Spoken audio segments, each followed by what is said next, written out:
2023 has been a banner year for comic books. We're finally able to admit there's a severe lack of quality in the industry. And now today I'm going to talk about the worst comic books of 2023. And it was very hard to kind of nail it down to these series. Now, obviously there's some good stuff. I just did my best comics of 2023 video not too long ago, but it's time to identify the biggest culprits, the real reasons why the comic book industry is really suffering in America these days. It's because of a ton of bad comic books, specifically by DC and Marvel. I'm not here to go make fun of like indie creators or any comic books. I'm here to point out the stuff that's killing the really important comic books, specifically at Marvel and DC. This list was so hard to nail down. There were so many bad comic books to really choose from, and these are some of the really bad ones I couldn't even fit on the list. Avengers Assemble from Jason Aaron, Speed Force, Cy Spurrier's Flash, Captain Marvel, Alyssa Wong, Amazing Spider-Man, Cosmic Ghost Rider, Harley Quinn, Lazarus Planet, Hulk from Donny Cates, Black Panther, White Widow, Marvel's Voices series, the entire Star Wars line,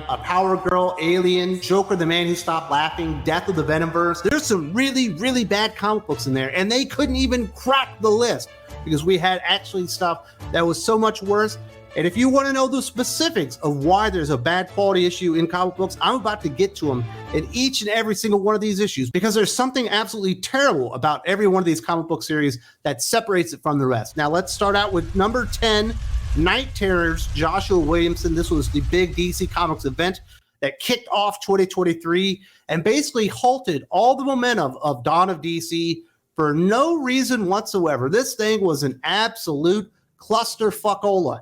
That's the best way to describe Night Terrors. It shut down a really cool Green Arrow series. It shut down a really good Green Lantern series. It shut down a pretty damn good Superman series. It halted a fun action comic series as well. And all for naught. There was nothing compelling about Night Terrors, not the big villain, Insomniac or whatever his name was. It was just a reason to do a Halloween-themed event, but not during Halloween.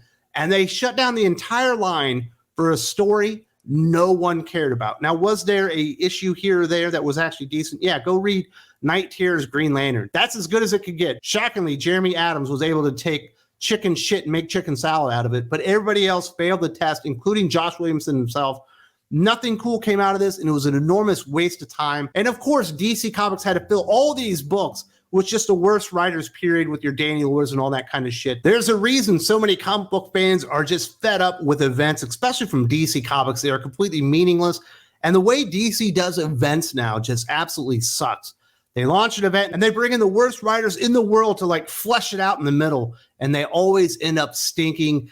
Just go check out the stuff associated with Beast World right now if you want to see what I'm talking about. A Night Terrors, an enormous waste of time, and it should have been the last straw for Joshua Williamson writing event comics at DC. But we know in 2024, we're going to get a big Queen Brainiac event series taking up Superman in Action Comics. That's why Philip Kennedy Johnson's not going to be on Action Comics anymore. Absolute travesty. They should never, ever let Joshua Williamson write an event series at DC Comics again. He has failed too many times. At number 9, Marvel Comics event Dark Web. How can you fuck up a Spider-Man, X-Men, Venom crossover? You let Zeb Wells write it. My goodness, this thing was so stupid. Another Halloween-themed event, not during Halloween. And in this one, basically what Zeb Wells did is he went and wrote Inferno again. You remember the awesome X-Men event back in the day? Even though Jonathan Hickman had just done an event, I believe in 2022, called Inferno, which actually wasn't Inferno, but this one is Inferno. It's Madeline Pryor, the Goblin Queen, the Queen of Limbo or whatever, as she's working with Chasm, who was supposed to be a big deal that Zeb Wells had made, you know, Peter Parker's clone into Chasm, and it turns out not to be anything important. And this enormous waste of time. When you've got X-Men and Spider-Man crossing over, you expect something cool. There was nothing cool in this. And the big thing that came out of Dark Web, and I shit you not, if you didn't read it, you made the right decision. But this is the big thing that came out of Dark Web. Limbo created an embassy in New York City in a mailbox. So there's like a possessed mailbox where you can talk to Madeline Pryor and the rest of the residents of Limbo. That was the big fallout of the fucking Dark Web event. They even wasted some Kubert art there too, which is just a party foul in my opinion. Do not read Dark Web. Stop letting Zeb Wells write Amazing Spider-Man, and certainly don't let him write any more big event books because it absolutely just, oh, it's so bad. Just so bad. It's just a big disappointment that they would do that one. Is it worse than Night Terrors? I think so, but I could see why other people would say Night Terrors was the bigger offender because it did shut the entire DC Comics line down for like 2 or 3 months straight, which was a huge travesty. Speaking of DC Comics, coming in at number 8, Wonder Woman by Tom King. Another comic book wasting absolutely fantastic art. Normally, Tom King's modus operandi is to have a really banger opening issue, a second issue that really builds up the intrigue and kind of makes you buy into it. And you're like, oh, maybe Tom King got it right this time. And then he craps the bed at about issue number 5 or 6. And then he craps the bed again at about issue number 10, leading into the finale. That's normally what Tom King does. Somehow with Wonder Woman, the third most important superhero in all of DC Comics, the third part of the Trinity, a comic book hero that we haven't had a good run from in over a decade, he shat the bed on the very first issue. We actually haven't seen Wonder Woman yet in the comic book because he doesn't know how to write the character. And it's just been so awful. All of a sudden, the Amazons, because one Amazon like murdered 19 guys in a pool hall, have been expelled from America. And it turns out there's like 200 Amazons squatting in the US.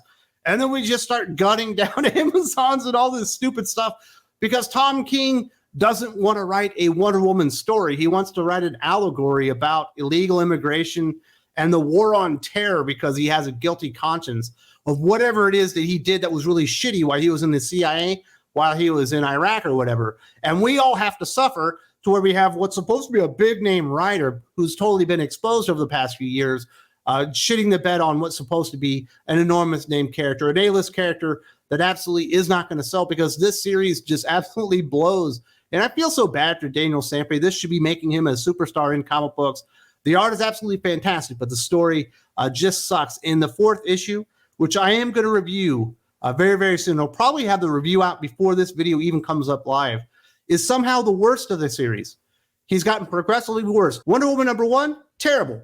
Wonder Woman number 2, more terrible. Wonder Woman number 3, somehow more terrible. And then Wonder Woman number 4, the fucking drizzling shits. I don't know how he pulled this one off, but Tom King used to be somebody, and now he's just another failed comic book writer at DC Comics that's holding the entire publisher down.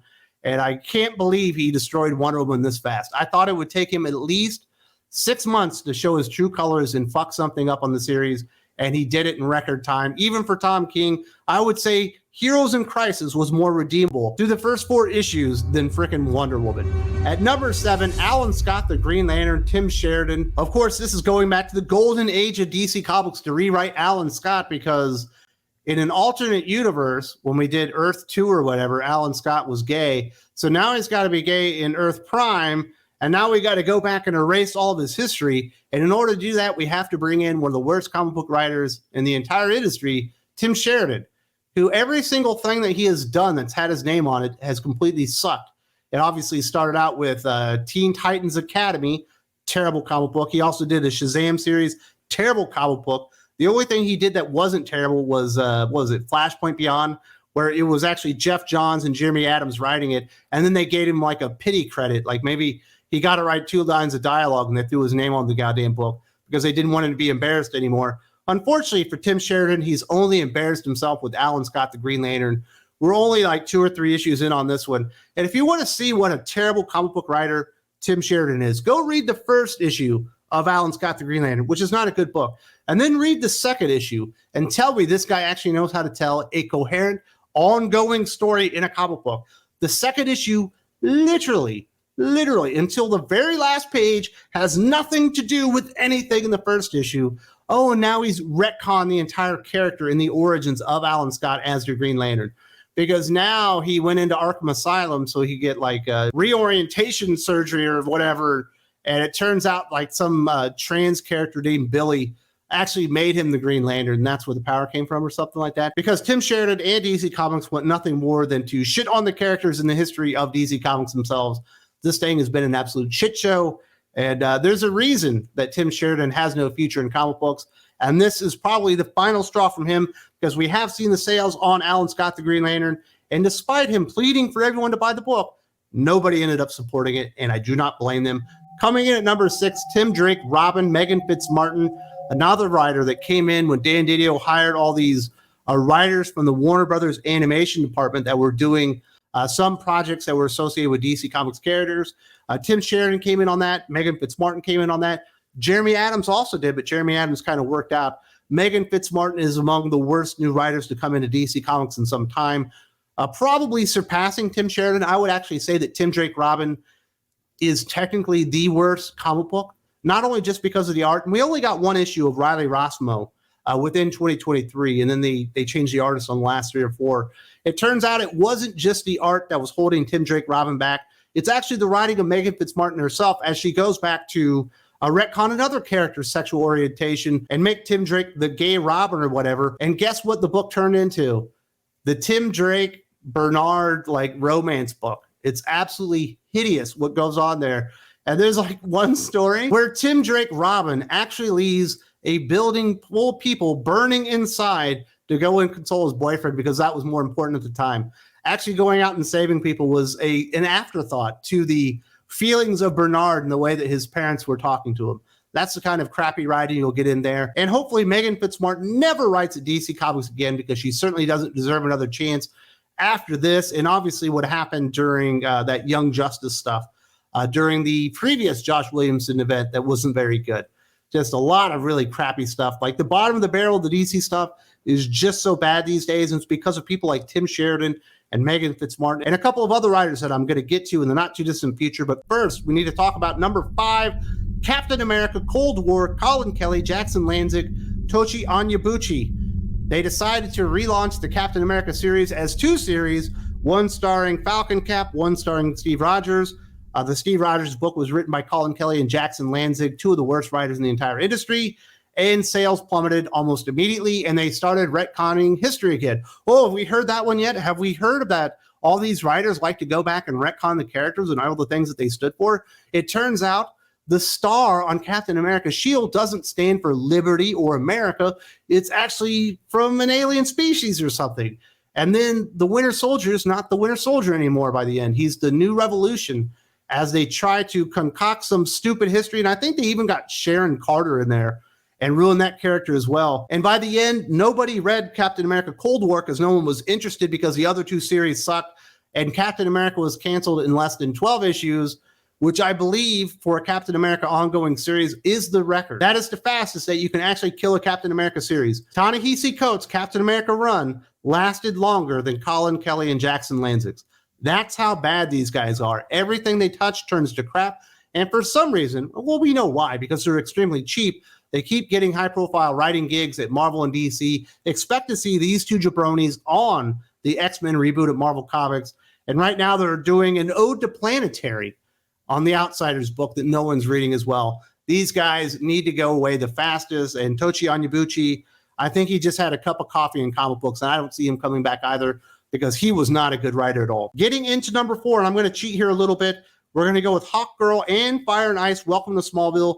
Hawkgirl by Jadzia Axelrod, Fire and Ice written by Joanne Starr. 2 great examples of one of the things that's destroying DC Comics these days. Well, they decide, well, we want to get some miniseries out starring Fire and Ice, obviously from JLI, and Hawkgirl after we had that successful Robert Venditti Hawkman series. So what are we going to do? Let's go out and hire people that don't write comic books. Let's go and find Jadzia Axelrod, a trans creator who likes comic books but's never actually been successful. Let's put them on the book. Oh, Joanne Starr, you've actually written a lot of lesbian romance YA graphic novels. You'd be perfect to Welcome to Smallville. And both of these books are so bad. If I had to choose which one is worse, it's got to be Hawkgirl, because it does have the self-insert character of Jadzia Axelrod.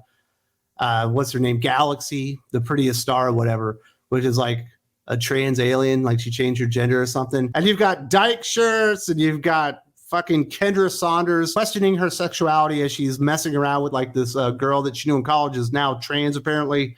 And then when you go to Fire and Ice, Welcome to Smallville, man, this thing is just so bad. This is why you don't hire people that don't write superhero comic books and know nothing about the heroes. At one point, Fire, who's ultimately the villain of the book, even though she's supposed to be the hero, goes to a drag brunch in Smallville, the home of Clark Kent, with Clark Kent's mom, Ma Kent. People are outside protesting, obviously in small town Kansas. Fire walks out and almost murders one of the protesters for doing absolutely nothing, and then is treated like the hero once again. That is what is wrong with DC Comics. So many just terrible creators going out there and just finding so many people on the trash heap and bringing them in to their universe and calling them writers. See also Nicole Maines in her upcoming Suicide Squad Dream Team series, because this shit is not going away anytime soon. Thankfully, Hawkgirl is over. And if you were to tell me that you think Hawkgirl is the worst comic book of the year, I would absolutely believe you, but I do think there are some really bad comic books out there that are worse because they're so much more important. With that in mind, my number 3 is Punisher by Jason Aaron. And with Jason Aaron's last FU to Marvel Comics fans, he goes and takes the beloved Frank Castle and destroys everything about the character systematically over 12 issues. Obviously ending with the coup de grace that we find out that Frank Castle's wife and children, their deaths are the ones that motivate him to take up his mission as the Punisher, to go out there and root out evil by any means necessary. His wife was already planning to divorce him when she was dead, and Jason Aaron went out of his way to show you just why she would do that, because Frank Castle was born a serial killer. He started killing people when he was like 8 years old. He was terrible to his wife. His kids were scared of him, and there was nothing good about Frank Castle to begin with, and that's why the character needed to go away. That's why we need to get rid of the symbol. We need to get rid of anything related to Frank Castle and reboot it with some stupid series with David Pepos, whoever the fuck that is. Not important enough to make this countdown, because the Jason Aaron Code Red on Punisher was just unconscionable in my opinion. One of the worst things I've ever seen done, and just really, really spiteful. If you want to see what a spiteful comic book looks like to the character and the history and the fans of a character, go and check out Jason Aaron's Punisher run. I fucking dare you. And the art by Jesus Saenz absolutely sucks as well. That thing was an absolute travesty. That's what Jason Aaron is. And as a DC Comics fan, I ain't glad to see him come over to our side of the universe. You know what I'm saying? And I bet a lot of Marvel fans are happy to see Jason Aaron gone. Now, we've made it to the final 2, the top 2 worst comic book series of the entire year. At number 2, I'm going with Batman, Catwoman, Gotham War, written by Chip Zdarsky, Tini Howard. This thing was an absolute clusterfuck coming out of Night Terrors. I didn't think you could slow down the momentum of a series or character worse than Night Terrors did itself, but somehow Batman, Catwoman, Gotham War did a worse job. What was Chip Zdarsky ever thinking, greenlighting the idea of doing a team up like fucking event comic book with Tini Howard?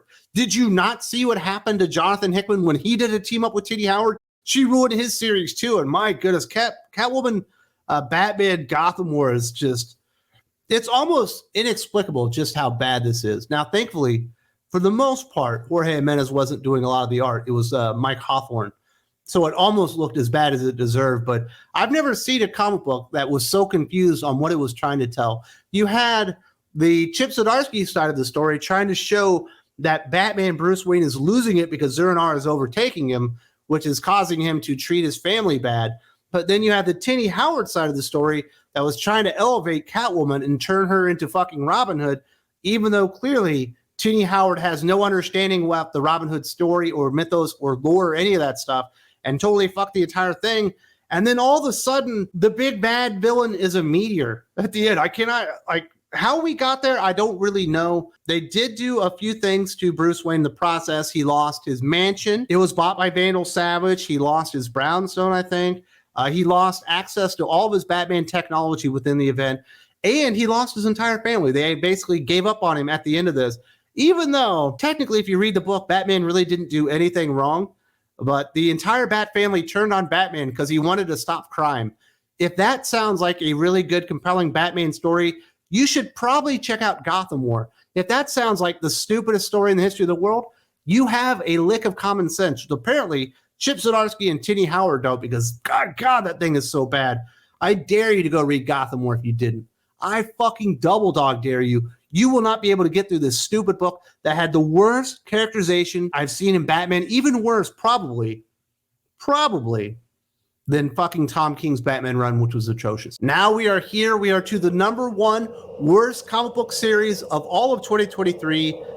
And yes, I'm cheating a little bit because it would have been so difficult to fill up the list if I just decided to take all the X-Men comic books individually. So we're going to call Marvel Comics X-Men line the worst comic book of 2023. Jordan White and the Legion of Doofuses dropping the ball left and right. There are so many bad series in here. We've got Lethal Legion, New Mutants, Charlie Jane Anders. We've got Astonishing Iceman from Steve Orlando, Marauders from Steve Orlando, which somehow worse. We've also got the third iteration of Captain Britain, Excalibur by fucking T.D. Howard. There's so many bad things in here. Is there a gem here? There probably.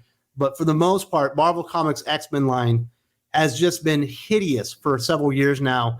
And in my opinion, absolutely culminated in 2023. Go read Sins of Sinister. I dare you to tell me that is good. Absolutely not good. There was just nothing good about Marvel Comics X-Men line. People keep telling me X-Men Red is great. No, it ain't. People keep telling me Immortal X-Men is great. No, it fucking ain't. You're just reading all the other terrible X-Men comic books, and they're better than the other bad stuff. There have been a couple of issues here or there that aren't bad in the year, but for the most part, I just can't imagine an entire line of comic books encompassing, at a minimum, 10 comic books a month, and most of the time going over 14, just being so fucking hideous and so putrid across the board.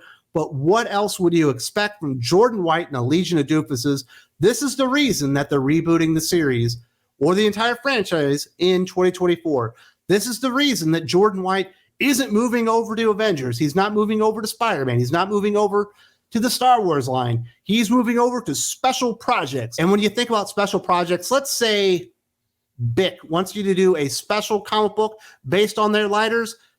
Jordan White is going to be the one responsible for that. They're not going to let him do anything with any characters that are important anymore moving forward because he screwed up the X-Men line so horrendously. Actually ran Jonathan Hickman out of the room, made him quit on his X-Men story, sat there and squatted, and now they're trying to catch up until the end of whatever Hickman had planned. But the ball had already been dropped, and it just got worse and worse. There are a couple of okay writers left, but basically across the board, it's just all filler. It's all crap comic book creators. It's like Steve Fox and fucking Steve Orlando, and the worst of the worst comic book writers you can possibly imagine. And they deserve the crown in 2023. Fucking hats off to you, Jordan White. I didn't think you could actually ruin an A-list franchise like you have, but you actually pulled off the impossible. You made X-Men not cool, and you made it much harder for Marvel Comics to do anything successful with X-Men, probably for the next 10 years, as people have, I don't know, fucking PTSD from reading your shitty comic books for the last 3 or 4 years. And that is my lineup for the worst comic books of 2023. I definitely want to hear from you guys. What did I miss? What did I leave out? Did I get them in the right order or the wrong order? Definitely let me know in the comments section. I want to know what you thought was the worst comic book of the year 2023. And if you're interested in finding the good comic books and the bad comic books, I would like to remind you, every Thursday on the channel, we do a podcast on the Patreon with Jim from Weird Science, DC and Marvel Comics. He also does a lot of manga reviews. The guy reviews everything, and we talk about everything every single Thursday, much earlier than the best of the week video that we do on Saturdays on the channel. And we talk about all the good stuff, the bad stuff. If you want to avoid stuff like this, you're going to want to go and support the Patreon. Check out that podcast every single Thursday. That way you don't pick up one of these duds, because we'll give you the 411 a couple of days ahead of time. Definitely check that one out. There's a link in the video description to the Patreon as well.